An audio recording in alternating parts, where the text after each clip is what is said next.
I love to hear.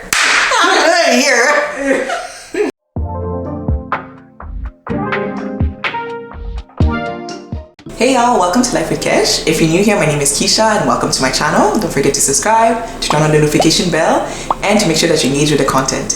If you're a returning viewer, thank you so much for watching.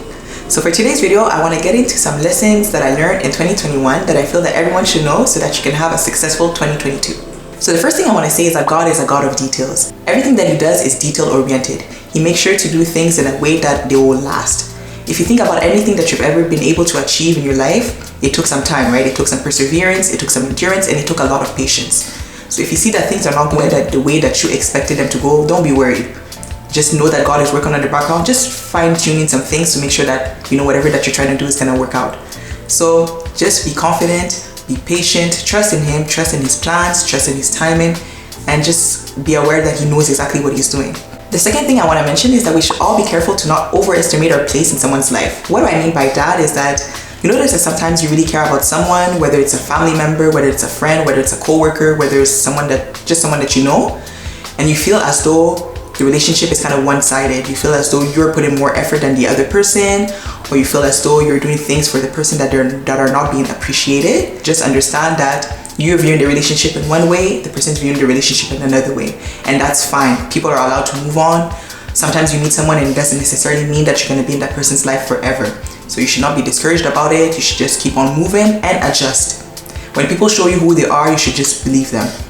And most of the time, people will show you who they are from the beginning. So just believe it, accept it, and move on as you need to. I'm trying to take a concrete example.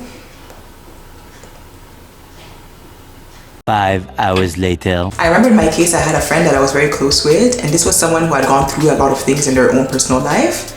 And in the beginning, I was not able to really acknowledge that this was the reason for the behavior. So I was feeling that the person was being distant, but honestly, I felt that maybe there was actually more to it than what I could understand. So in those types of situations, I feel that this is why we shouldn't necessarily always take things too hard, and obviously just don't overestimate your importance in someone's life because they may be going through something that you're not even aware of. The third thing I want to mention is that sometimes in life, things will not always make sense to you, and that's okay.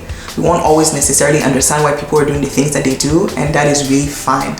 Sometimes people are going through situations that they're not able to communicate or they don't want to talk about, and that's totally okay.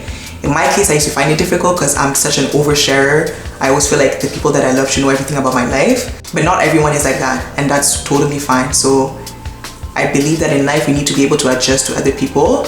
You don't necessarily have to bring yourself to someone else's level, but if you want to maintain relationships, you have to be able to understand people.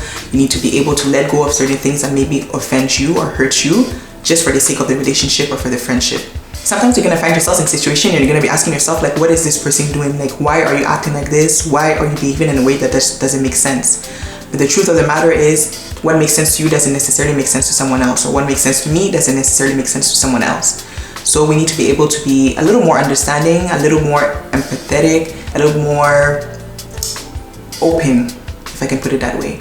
The fourth one I want to mention is something that I personally really struggle with, is to stop assuming things, especially bad things. What do I mean by that? Sometimes you'll find yourself in a situation where someone's acting in a certain way, and instead of simply asking a question like, oh, like, what's going on? Why did you do this? What did you mean by this? You automatically assume that it's something that's bad or something that has to do with you. Meanwhile, the person could be going through their own thing, right? They could be living in a situation that's difficult. They may be feeling some type of way about your relationship or your friendship with them, and they're just trying to navigate through their feelings or through whatever's going on. So to give you guys a concrete example, I remember one time that I went to a mall and I was going to eat, and the area in which we were going to sit was a bit dirty, like the table was dirty. So I went to see the cleaning lady, who happened to be a black woman like me, and I was like, oh, can you come clean the table where we're sitting? And she was like, what do you look like? Or what do the people that are sitting at your table look like? And in my mind, I was like, why are you asking me that question? Like, do you feel that because I'm black and you're black, you shouldn't be able to clean like where I'm going to sit? But in her mind, she was actually thinking that she wanted to know what we look like so she could identify us amongst the other people.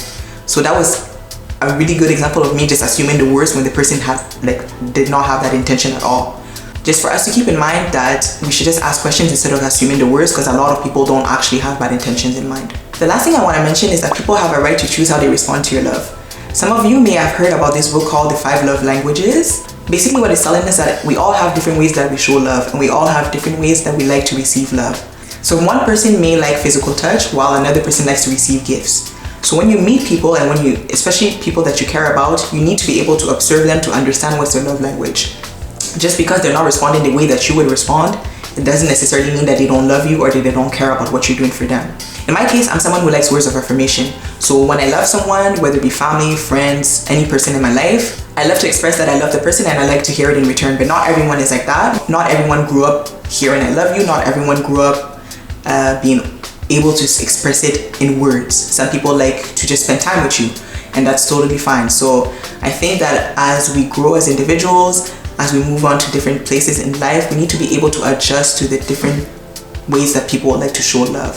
So I remember at a certain point there was this guy that I was talking to, and then we went out once, and then after the fact he was talking to me and he was telling me how he liked how I touched his arm, and I thought it was so cute. For me, I thought it was the sweetest thing ever, because like normally when you think about men, it's as though they're not really that expressive, but I've always been naturally inclined towards men who are more able to express their emotions. So I was something that I really appreciated.